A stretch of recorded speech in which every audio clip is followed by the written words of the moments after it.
No Opinião Pública desta manhã vamos analisar esta questão da residência alternada para filhos de pais separados. Queremos saber como vê o parecer do Conselho Superior da Magistratura. Concorda que esteja previsto na lei o princípio da residência alternada para filhos de pais separados ou a avaliação deve ser feita caso a caso? Contamos com a sua opinião e o seu testemunho. Pode inscrever-se para os números de telefone do programa, que são o 21 416 1147 ou então o 21 416 1148. Passamos a apresentar os convidados desta Opinião Pública. Ricardo Simões, Presidente da Associação Portuguesa para a Igualdade Parental e Direitos dos Filhos, e o psicólogo forense Mauro Paulino. Viva, sejam bem-vindos os dois. Ricardo, eu começo por si, para nos explicar porque é que é importante para a associação que representa a inclusão da expressão residência partilhada na lei. Residência alternada. Da residência alternada. Sim. Bom dia. Nós entendemos que há um conjunto de transformações sociais, principalmente no seio da família, e que é importante retirar um conjunto de obstáculos institucionais ao desenvolvimento de uma parentalidade cuidadora e, portanto, que serve os interesses das crianças. Nesse sentido, a atual legislação no direito da família continua a ser um obstáculo a esse maior envolvimento parental que seja mais igualitário, com claros benefícios para as crianças, como a esmagadora maioria dos estudos científicos demonstram nessa matéria. Pode explicar-nos como é que a lei funciona como um obstáculo nesta questão da residência alternada? Basta o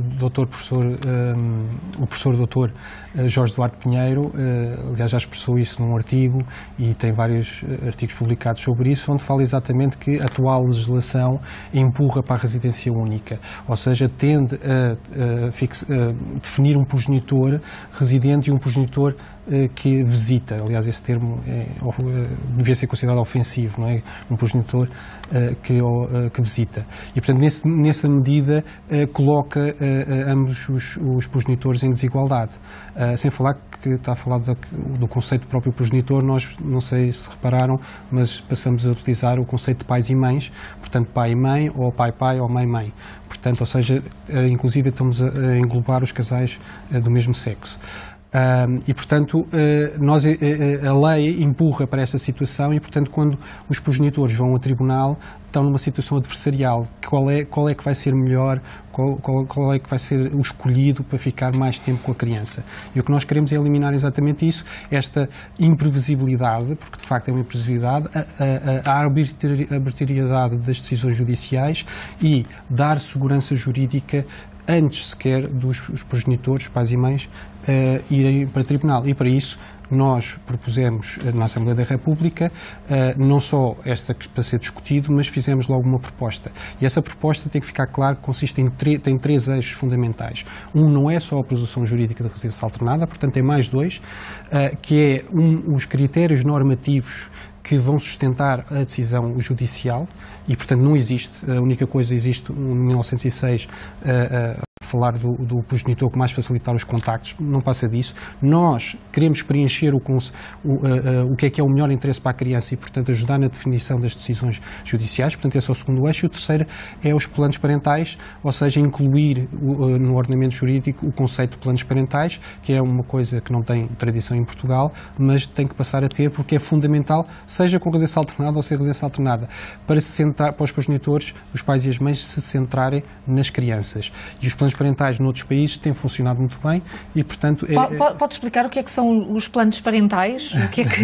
Sim, isto parece assim uma coisa mesmo muito séria, um contrato muito sério. Mas os planos parentais são centrados nas necessidades das crianças. Há um conjunto de questões que nós, à partida, sabemos, questões de educação, questões de saúde, questões de comunicação entre os progenitores... E que têm que ficar definidas num documento. Ou seja, se nós tivermos, por exemplo, pais e mães em desacordo, porque também essa é outra questão, uma grande confusão entre o que é o conflito, e o conflito faz parte da sociedade, é normal, mas se tivermos um pai e mãe em desacordo e estiverem centrados muito entre eles, ou seja, a fazer acusações entre eles, que muitas vezes é normal neste sistema judicial adversarial, este plano vai centrar-se na criança e vai dizer aos pais e mães: vocês neste momento vão ter que definir o que é que querem agora e para o futuro do vosso filho.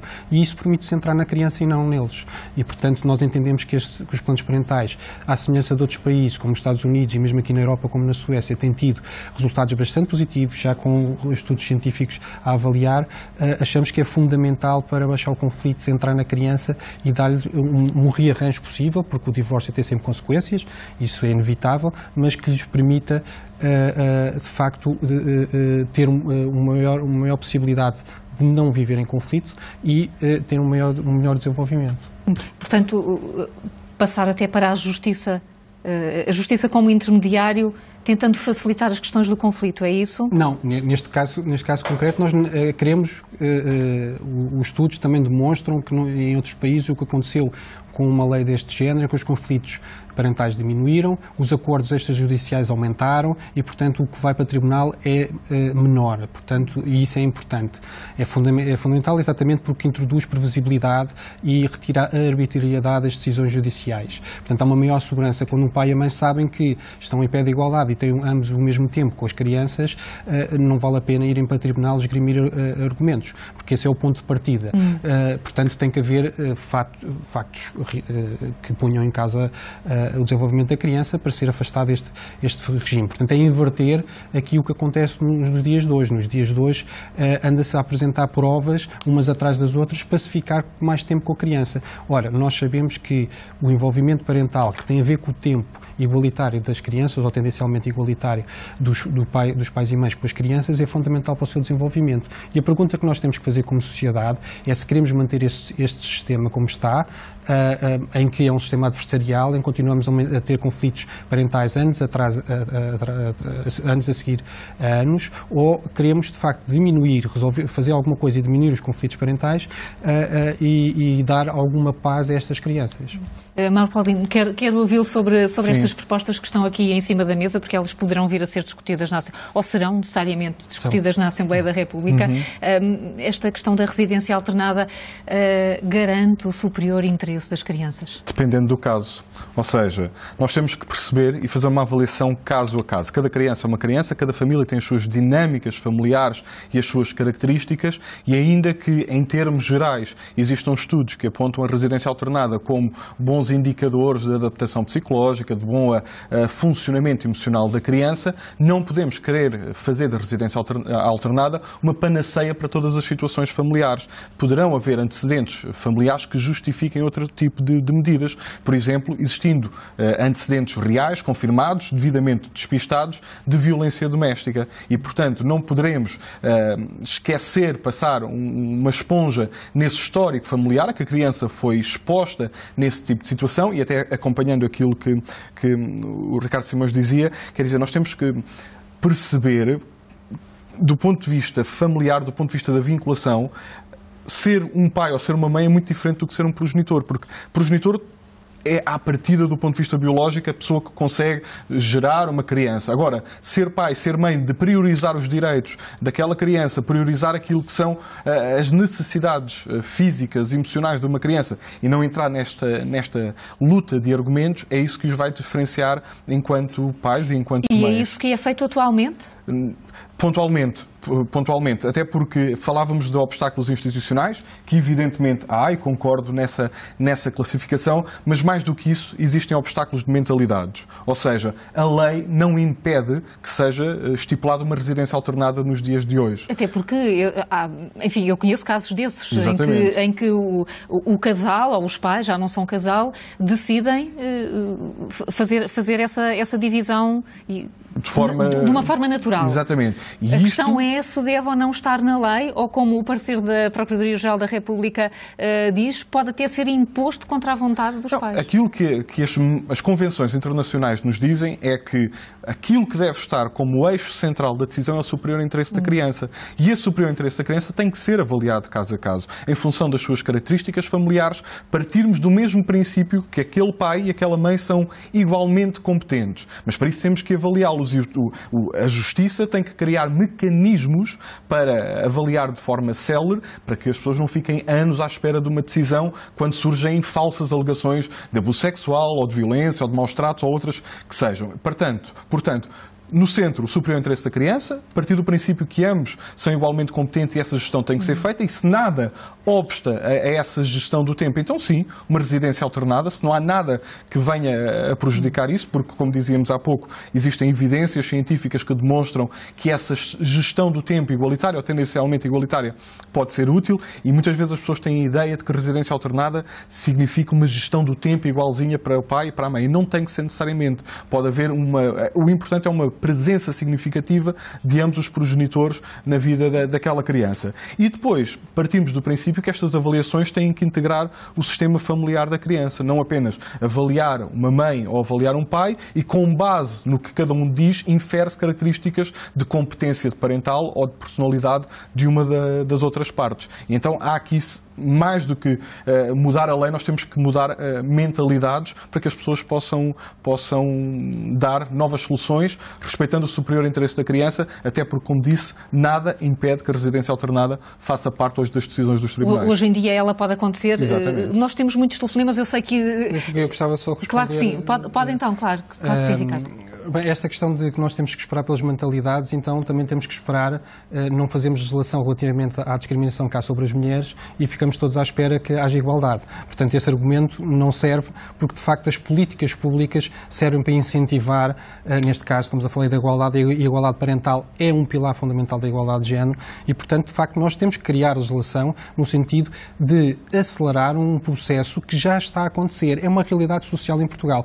Aliás, a sondagem que a Associação encomendou e demonstrou claramente que neste momento existem cerca de 20% de crianças em residência alternada, em que a esmagadora maioria, 2/3 dos portugueses, querem a residência alternada. Se 2/3 querem a residência alternada e temos apenas 20%, temos de facto então, que ter na lei e eliminar, temos que ter a lei e temos que eliminar esses obstáculos. Se a lei não impede, o que é que falta para que essas pessoas... Não, o problema pessoas... é que temos um sistema que há uma discriminação não só legal, e aí seguimos a opinião do professor Dr. Jorge Duarte Pinheiro, mas também temos uma discriminação relativamente às práticas judiciais, onde existe um conjunto de estereótipos sobre o que é a família e sobre quem é que dá os cuidados. E, portanto, nós não podemos continuar a achar na arbitrariedade dos magistrados, com todo o respeito, mas temos que ter orientações normativas, e quando digo orientações normativas é estar na lei, claras sobre isso. Não vale a pena falarmos no superior interesse da criança quando não está claramente expresso que o tempo tendencialmente igualitário, quando nós falamos disso,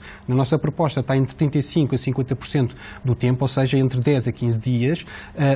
Quando nós estamos a falar nisso, significa que os magistrados têm que passar a ser orientados por isso. E não podemos falar em cada caso é um caso. Neste caso, cada caso é um caso, eu acabei de falar dos planos parentais. Querem melhor solução do que esta, cada caso é um caso. Nós não estamos a dizer que não se deve avaliar em cada caso é um caso. E a questão da violência doméstica e dos abusos sexuais é uma falsa questão. Levantar isso, aliás, não há conhecimento em nenhuma estatística nacional de que estas situações ocorram em residência alternada, mas acontece em residência única. E os casos mais graves que nós vemos em termos mediáticos são inclusive com regimes extremamente limitados de visitas. E a pergunta é, porquê é que se levanta a questão da violência doméstica? É uma falsa questão, é com um motivo puramente ideológico que não se quer contribuir para a igualdade. E a igualdade, nós sabemos, a igualdade parental não é só bom para os pais e para as mães, mas é bom para a criança, e isso está provado. E, portanto, a questão das falsas acusações, das acusações, porque eu falei das falsas acusações porque nós,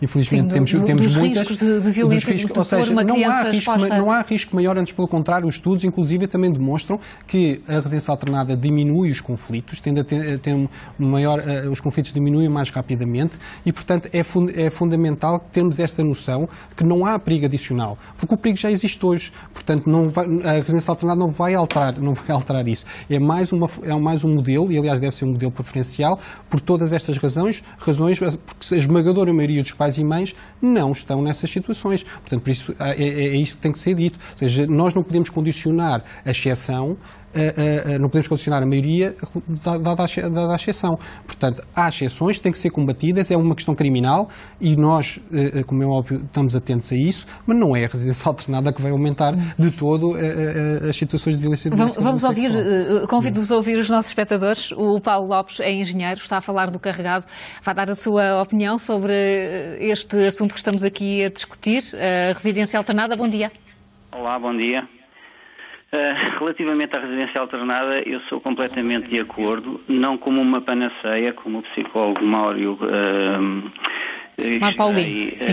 afirmou, mas sim como um princípio. Porque, na realidade, as crianças, os filhos, têm pais e têm mães. No meu caso, eu não vejo o meu filho há 4 anos à custa de mentiras, à custa de relatórios, e sempre que eu ouço falar em relatórios, os pelos do corpo ficam em pé, porque os relatórios são feitos à medida. Os magistrados, realmente existe uma enorme discriminação e nós parecemos que vivemos no país, das trevas, em que os filhos têm que ser entregues às mães, ponto final, parágrafo, e depois cada caso é um caso.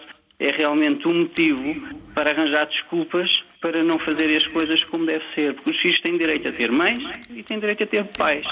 E a maior parte dos conflitos que existem são criados pelos próprios tribunais que alimentam esse conflito. E, portanto, o meu caso já vai nos apensos T, ZUS, por aí adiante. E, portanto, tudo isto é à custa de relatórios falsos, de coisas que não têm ponta por onde se lhe pegue e, temos magistrados que envergonham os tribunais de família, e eu digo isto não por revolta ou por, querer apontar o dedo a alguém, mas a questão é que isto se passa e temos que pôr o dedo na ferida e não temos que estar aqui com paninhos quentes, porque eu conheço o Ricardo Simões, conheço a Associação Pais para Sempre e realmente fazem um trabalho memorável. Mas poucos magistrados existem em Portugal e um deles é o Dr. Joaquim Manuel Silva, que realmente tem estado a trabalhar no sentido da residência alternada e de fazer, toda uma justiça restaurativa. Os tribunais em Portugal não são tribunais de família, são tribunais de não família. Portanto, afastam-se os pais dos filhos com uma facilidade à custa de relatórios inventados que não são nem sequer averiguados. Portanto, isto eu adoraria que o meu caso fosse realmente investigado às mais últimas consequências, porque isto é realmente vergonhoso termos um sistema que atrasa, são relatórios que não aparecem, quando aparecem tarde demais, e são relatórios que, notam-se e vê-se que são criados à medida. Eu, por exemplo, tenho um relatório que diz que eu ganhei 2 filhos e eu, sinceramente, ainda gostava de os conhecer. E a juíza disse-me, assim, peremptoriamente, que isso são minudezas. Portanto, isto são coisas que não podem acontecer. E à custa disso, o meu filho anda a chamar pai a outro, percebe? E isto são coisas demasiado graves e, por isso, simplesmente, adotou os ódios da mãe e o sistema vai atrás. Portanto, isto é completamente surreal. Por isso, o Paulo gostava de ver alterações na forma como estas questões são tratadas. Falou muito aqui dos relatórios. Temos que falar desses relatórios também daqui a pouco. Paulo Lopes, muito obrigada por ter trazido aqui o seu caso pessoal e ter deixado a sua opinião. Um bom dia para si e bom dia ao Joel Teixeira. Está em Estremoz, é vendedor. Bem-vindo. Olá, bom dia. Bom dia, Joel. Eu vou tentar ser breve, porque realmente deve haver muitas pessoas que querem falar, porque isto é um assunto delicado. Eu vou falar numa questão e 2 exemplos, muito rápido. Uma questão, para mim, primordial é formar magistrados, formar juízes, criar coisas independentes da justiça, única e exclusivamente para pais, mães e filhos, porque estamos aqui a falar, primeiro que tudo, é no bem-estar das crianças, não é dos pais. Segundo ponto, que foi uma experiência que eu passei com a minha atual esposa, houve uma tentativa de homicídio, teve que estar ao lado da pessoa que a tentou matar em tribunal perante um juiz, eu assisti.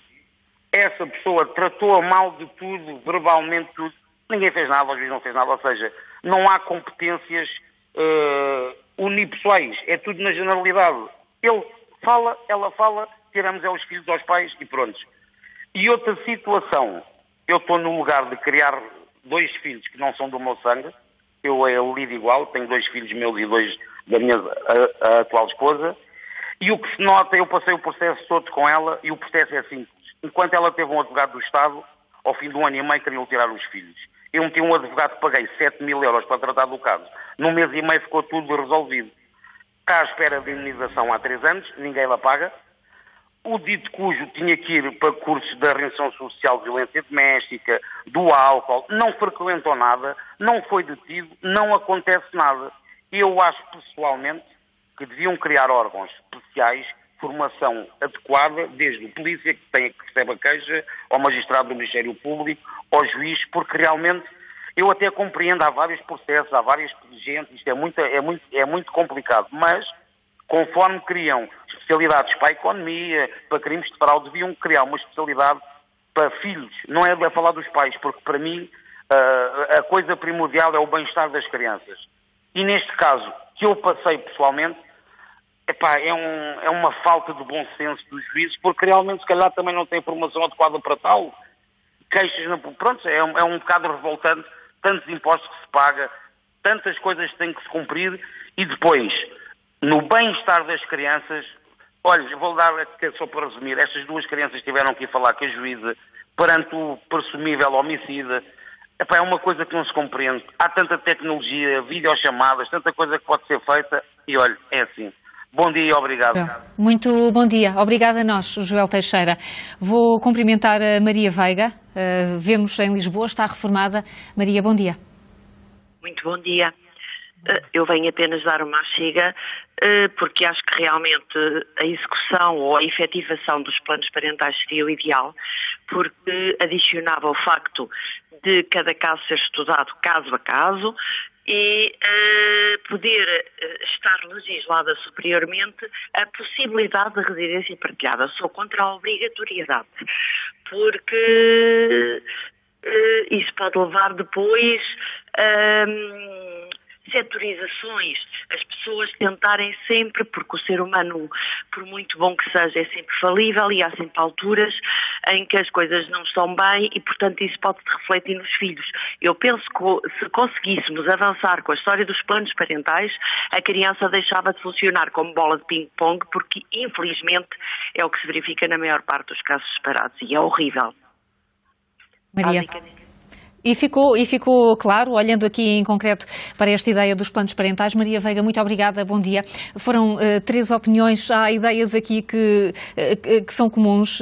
Mauro Paulino, eu gostava de ouvir sobre esta questão dos relatórios e da falta de formação. Falou de mentalidade no início da conversa, mas se calhar até podemos falar mais em formação das pessoas que estão a ajudar os pais a gerirem esta questão da responsabilidade parental. Até porque quando referi estes obstáculos na mentalidade e institucionais, não era no sentido de estarmos passivamente à espera que as coisas mudem. Obviamente tem que haver uma pressão social e científica também para atualizar aqui estas mentalidades. Obviamente que a formação é um tópico central, até porque temos juízes, magistrados, procuradores que não têm qualquer formação especializada na área da família menor, passam das injunções diretamente para os tribunais de família menor sem qualquer sensibilidade até para guiarem uma audição da criança ou conseguirem identificar evidências comportamentais que demonstram de uma forma clara que aquela criança está a ser manipulada, que há ali um progenitor que está a instigar aquele ódio relativamente a outra parte da família, e aí poderíamos ter, obviamente, uma decisão mais célere e mais efetiva que considerasse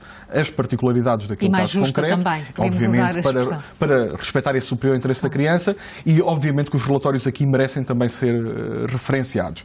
Na parte que me toca, pela área de especialização, psicologia, e eu faço muito este esforço, até em sentido formativo, que é demonstrar que os colegas não têm que entrar aqui em relatórios que até vão arrepiar caminho, instigar ainda mais o conflito e até fazerem relatórios à medida em função de quem lhe está a pagar por aquele relatório. Há normas éticas, há normas deontológicas muito claras do Código Deontológico da Ordem dos Psicólogos, que nos diz que é necessário o consentimento de ambos os progenitores para fazer uma intervenção psicológica. Mediante determinadas circunstâncias, esse consentimento pode ser dispensado, isto é, se existir algum impedimento daquele progenitor que de forma sustentável pode levar a essa dispensa de consentimento, mas mesmo assim não é porque é uma mãe ou é um pai que nos vem pedir esse relatório que esse relatório tem que ser feito à medida de... Isto a título particular. A título particular, exatamente.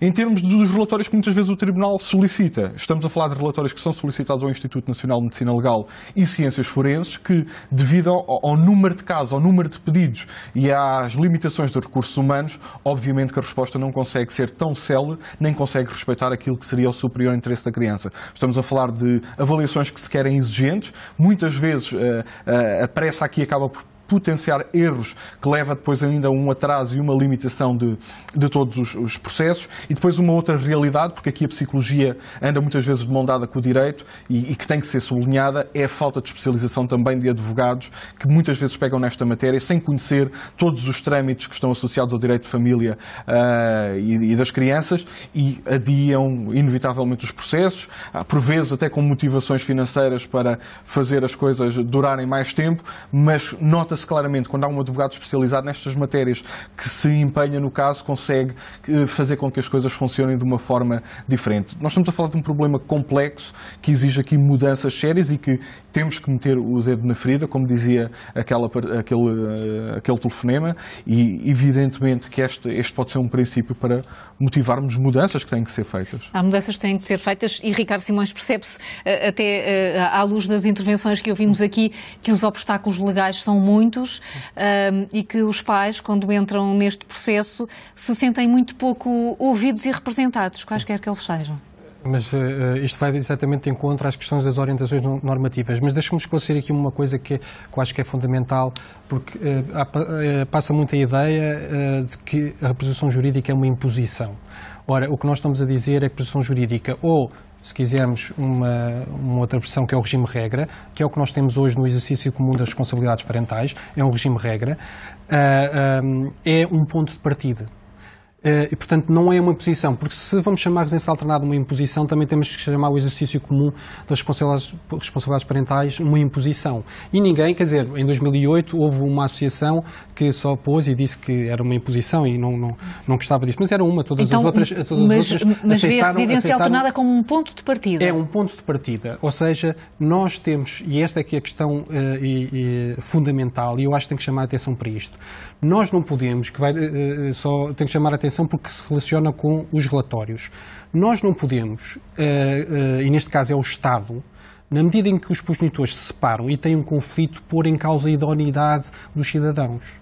Ou seja, nós não podemos pôr em causa que os pais e mães, só porque não estão de acordo se a residência deve ser única ou deve ser residência alternada ou qualquer outro tipo de desacordo, porque essas são a esmagadora maioria das situações, não são as situações graves, são a esmagadora maioria, são este tipo de conflitos, não podemos pôr em causa o exercício da parentalidade, ou seja, estamos a pôr em causa a sua idoneidade. Durante os anos em que estiveram juntos ou casados, ninguém pôs em causa a idoneidade, mas quando se separam, já não são competentes, vamos fazer relatórios se têm competências parentais. E depois devo-lhe dizer que o Dr. Mauro Paulino não disse, mas as últimas estatísticas que eu tenho, o Instituto Nacional de Medicina Legal faz apenas 30% das avaliações. Salvo erro, essas são as últimas que tenho. 70% não são feitas por IML, são encaminhadas por outras instituições. E a maior parte delas são hospitais. E os hospitais não têm. Os hospitais são os médicos que estão ao mesmo tempo a fazer bancos e estão a dar consultas externas que ainda têm que apanhar, vou dizer, é mesmo, porque é a expressão que eles usam, ainda têm que apanhar a fazer estes relatórios. Portanto, são relatórios que não têm valor. Os relatórios, e sem falar a questão das dinâmicas familiares. Portanto, a esmagadora maioria não faz a análise das dinâmicas familiares. E isso é fundamental para perceber. Mas a questão aqui, eu não sequer quero falar dos relatórios, porque a pergunta que nós devemos fazer é se é legítimo ao Estado, porque se fala de não intervenção do Estado da família, se é legítimo ao Estado pôr em causa a idoneidade daqueles pais ou mães. O que deve acontecer, e é isso que nós estamos a propor, é a lei abrir caminho para baixar o conflito. E neste caso, nós, de acordo com a ciência, a evidência científica, é com base nisso que nós fazemos esta proposta, demonstra que a residência única baixa o conflito, portanto há menos conflitos, até porque tem dois pais e mães interessados, portanto vai baixar o conflito e baixa mais rapidamente. Os últimos 30 anos, o modelo adotado era para proteger a criança do conflito, era a residência única. E a pergunta que nós temos de fazer é o que é que aconteceu nos últimos 30 anos. O modelo da residência única aumentou os conflitos. Claro que teve ligado também ao aumento dos divórcios, não é? Mas a verdade é que o modelo da residência única não protegeu as crianças. Eu acho que perante a evidência científica neste momento, nós temos que equacionar, de facto, uma orientação, reparem, é uma orientação que é o ponto de partida para que os pais e mães estejam mais envolvidos. E se nós neste momento temos 20% de crianças em residência alternada, sem uma lei, por exemplo, aqui em Espanha, ao lado, nós teremos 3 regiões autonómicas que têm leis da chamada custódia compartida, que é o mesmo da residência alternada, e têm 27% de residências alternadas em toda a Espanha. Eu pergunto-me se nós tivermos, de facto, esta orientação relativamente à residência alternada na legislação, se calhar vamos ter muito mais. E quais são as consequências? Melhor qualidade de vida para as crianças após o divórcio Ricardo, e a separação. E independentemente da idade das crianças? Essa também é outra questão. É a grande questão. Essa é outra questão. É uma das questões. De facto, a questão não há, a ciência também demonstra isso. A residência alternada, a idade não é impeditivo da não é residência. obstáculo. Não é obstáculo. A questão que nós temos de fazer, e daí os planos parentais, é adaptar em função da idade. Por exemplo, uma criança, quando é pequena, não tem a mesma noção de tempo e espaço e, portanto, tem que ter contactos mais regulares com ambos. Agora, por exemplo, há questões que se levantam, por exemplo, em conflito parental, quando a mãe está a amamentar e não deixa o pai sequer ter contacto. Aí, de facto, levanta-se problemas. Mas nós também não há dados sobre isso, mas isso queremos crer que é uma minoria. Aliás, os conflitos parentais que chegam ao tribunal é uma pequena maioria. Quando chegam ao tribunal, até já passou mais algum tempo. Chegam a acordo. A maioria chegam a acordo. Mas depois há outros aspectos práticos, e peço desculpa aos espectadores porque estamos com muitos telefonemas. A escola, não é? Quer dizer, os pais têm a distância geográfica dos pais, da escola. Na medida em que a esse legislação... será um problema prático grande. Não há problema nenhum. Na medida em que... Para as crianças, não. Isso havia um problema hoje, não é? Mas não há problema nenhum hoje. Na medida em que a legislação, por exemplo, aponta para a residência alternada, existe uma maior probabilidade dos progenitores escolherem residências próximas umas da outra. Isto não há dúvida. Portanto, essa também é outra falsa questão que eu não percebo, que é muito levantada, mas se é para uma pessoa mudar de cidade, muda de cidade, seja residência única ou residência alternada. Portanto, isso não é questão.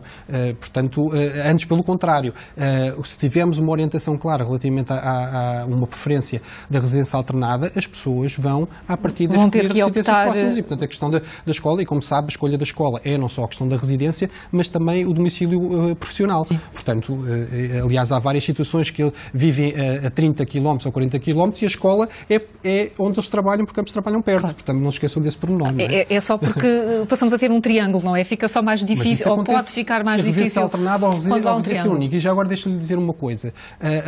Tivemos cá em Portugal um advogado espanhol em que apresentou um estudo que vai ser publicado em breve num livro, em que ele demonstra claramente que em residência única as crianças passam mais horas no trânsito, fazem mais quilómetros do que em residência alternada. Sem falar que também é evidente que em residência alternada fazem menos trocas, portanto mudam menos vezes de casa do que em residência única. E isso deve-nos fazer pensar quando se fala em estabilidade e casas e isso tudo. Portanto, ou seja, há um conjunto de mitos sobre esta matéria que têm que ser desmistificados e acho que isso é importante para nós termos uma discussão séria sobre isto. Vamos chamar o Nuno Mota, é militar da GNR, está em Lisboa. Bom dia. Olá, bom dia. Portanto, eu gostaria de dar a minha opinião, desde já agradeço a oportunidade e desejo um bom dia a todos. Portanto, assim, eu sou portanto, divorciado, 2 casamentos, e tenho a experiência das 2 situações. Portanto, uma delas é que não, portanto, foi sem guarda alternada e que realmente houve uma alienação parental. Portanto, perdi completamente o contacto com os meus filhos. No segundo, portanto, é uma residência alternada, resulta na perfeição e tem tudo para correr bem. Portanto, nos tempos que correm hoje, em pleno século XXI, assiste-se cada vez mais a um acompanhamento mais próximo por parte dos pais homens, e também devido à exigência da própria sociedade, um afastamento também das responsabilidades por parte das mulheres. Não estou, contudo, a dizer que os homens são melhor que as mulheres, nem pouco mais ou menos, apenas digo que há uma equiparação a nível de responsabilidades parentais. Relativamente aos relatórios, portanto, que se falou, eu partilho da opinião que existe uma pendência para que seja favorecido, portanto, a parte da mulher por parte das assistentes sociais, etc. Isto porquê? Porque ainda não há, portanto, a sensibilização para este ponto. Continua-se a ter aquela figura maternal perante o nosso sistema judicial e e perante a sociedade em si.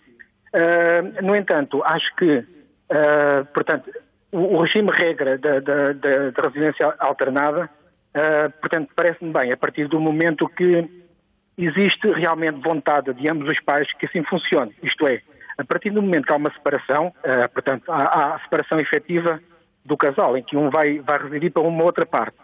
Se realmente há a vontade e a preocupação e o superior interesse das crianças, um dos progenitores, ou aliás, quem deixa a casa, não vai viver para 50 ou 60 quilómetros de distância. Portanto, se realmente a vontade é efetiva de uma responsabilidade partilhada e de uma residência alternada, portanto, ficará dentro da mesma comarca. E aí sim, aceito e considero portanto, que a residência seja alternada. No entanto, acho que tem que ser avaliado caso a caso. E acho que, portanto, as outras entidades, como Segurança Social, psicólogos, têm uma posição muito, muito relevante em todo o processo. Sim. No entanto, para terminar, Nuno, por favor. Sim. No entanto, acho também que, portanto, depois no exercício das responsabilidades, portanto, seja decretada a sentença, a agilização, portanto, em situações de incumprimento, deverão ser mais agilizadas, portanto, deverá ser mais fácil, não deve ser um negócio, por assim dizer. Situações mais urgentes deverão ser tratadas com essa mesma urgência e não se deixar arrastar no tempo. Portanto, Nuno, e ficou dito, muito obrigada. Justiça, instituições, mentalidades, tudo passou aqui por esta intervenção que agradeço. A Carla Correia está a falar do Eiras, é operadora comercial. Bom dia. Bom dia. Carla. Eu desejava só dar a minha opinião. Eu não sou separada, sou casada há 24 anos, tenho um filho, não estou a pensar em separar-me, mas acho que esta sociedade hoje em dia está toda trocada, porque eu vejo o meu filho tenho um filho de 8 anos, lida com outras crianças, as crianças já não sabem o que é uma família, porque os pais, em vez de pensarem muito bem antes de ter um filho, eu estive casada 16 anos sem filhos com o mesmo homem, tive um filho e estou casada há 24 anos com o mesmo homem e com um filho. Eu sei que hoje em dia as pessoas não estão bem, que se separam e essas coisas todas, mas devem pensar um bocadinho melhor antes de ter os filhos, primeiro. Depois, quando se separam, eu lido com imensos casais que se separam, os pais também usam muito o tirar os filhos às mães como um castigo da separação. Outras vezes nem sequer dão dinheiro para ajudar, porque acham que como a mãe ficou com o filho já não tem direito a ajudar nem dar dinheiro aos filhos. Acontece isso N vezes e depois vêm pais sempre a dizer que e tal, não posso estar com os meus filhos. Quando estão casados, há casais que eu conheço, quando estão casados os pais não ligam nenhuma, as mães é que tratam dos filhos, os pais têm outro tipo de vida que é mais ocupada com outras coisas do que propriamente com os filhos, mas quando se separam lembram-se, eu tenho um filho e agora para chatear a minha mulher vou começar a ser eu a fazer isto e aquilo e o outro e vou começar a dar atenção ao meu filho. Eu acho que isto tudo devia de ser tudo revisto, mesmo a sério, não só que o pai tenha direito realmente a estar com o filho, que acho que sim, o pai tem sempre direito a estar com o filho, mas revisto a todos os níveis. Porque, e está a falar mesmo dia... na fase da união. Carla Correia, eu vou-lhe pedir desculpa. Abordou aqui esta questão da vingança que pode surgir quando há uma separação. Eu vou-lhe pedir desculpa só para conseguirmos ouvir mais um espectador. Estamos com muito pouco tempo. A Gorete Sousa, que é esteticista e está a falar de Viana do Castelo. Bom dia. Olá, bom dia. Bom dia. Antes de mais, assim, eu acho que vocês estão a avançar já estes senhores para um tópico que hoje em dia nós primeiro temos que o que está em vigor agora tem que estar bem esclarecido, porque assim, eu divorciei-me em 2001 e foi eu que cuidei sempre das minhas filhas. O pai nunca pagou uma pensão de alimentos, por exemplo. Para ver, eu nunca proibi o pai de ver as filhas e, no entanto, e atualmente acontece muito isso. Cada vez mais os pais separam-se e não querem saber dos filhos, não pagam os seus direitos, e tanto pode ser homens como mulheres, não é? E, no entanto, isso é que primeiro tem que estar muito bem esclarecido e a lei tem que...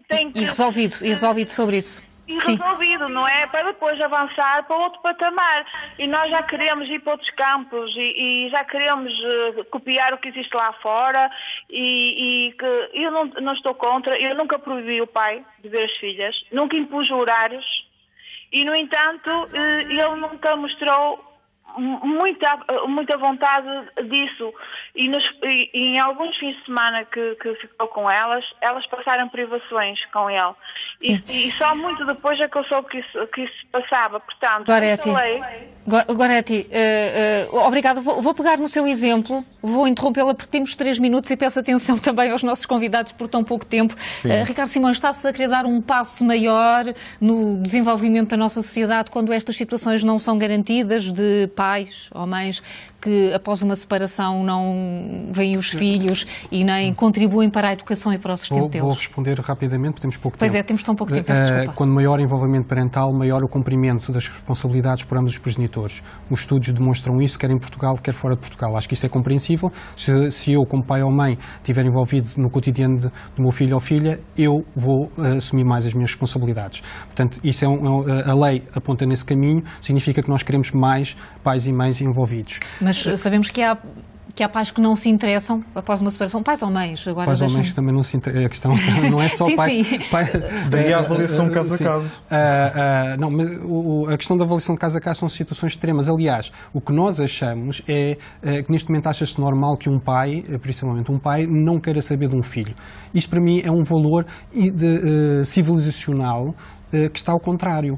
Ou seja, quando um pai não quer saber, é que de facto tem que haver uma avaliação. Não é quando ambos querem estar envolvidos na criança. E neste momento, devia ser sempre a situação normal. E neste momento há o contrário, que é, se querem residência alternada, então vamos aqui fazer avaliação, ver se isso não é prejudicial para a criança. Mas só outra segunda questão, mesmo muito rápida, é, quando nós temos 69%, na sondagem que foi feita, 69% dos portugueses a dizerem que a residência alternada é o melhor para as crianças em situação de divórcio ou separação, a pergunta é, afinal, quem é que está preparado e quem não está preparado? Nós achamos que a sociedade portuguesa quer isto. Portanto, não somos nós que estamos aqui, uma associação que quer. Não, a sociedade portuguesa está preparada para isto, a sociedade portuguesa quer isto. E essa é a nossa posição. Paulinho, há muito para dizer em pouco tempo. Sim, rapidamente. A questão é, não é se as crianças, ou esta situação não é boa para as crianças, mas será boa para todas as crianças, à semelhança da medida que atualmente temos. Não podemos subverter as coisas, mesmo o telefonema que foi dito, dos preconceitos que existem por parte das técnicas, por parte dos tribunais, é verdade. Temos que nos afastar desses juízos morais que estão, quer dizer, estão impregnados de ideologias que não entram aqui, e tem que haver uma avaliação séria deste tipo de situações, porque não é tolerável que todas as situações tenham uma residência alternada, ainda que os pais estejam a 300 km de distância e a criança de 15 em 15 dias tem que trocar de residência. Ou, da mesma forma, como não é tolerável perante todas as evidências de falsas alegações, não se inverter a guarda, porque não se pode quebrar o vínculo com um progenitor que está a ser maltratante. E só com uma avaliação caso a caso, cuidada e com assessoria jurídica e ao nível da psicologia forense, é que podemos quebrar estes paradigmas. Meus senhores Ricardo Simões e Marco Paulino, muito obrigada. Esta discussão vai continuar muito para além deste programa necessariamente, mas a opinião pública chega ao fim, ao meio-dia. A informação com a Marta Atalaia. Bom dia.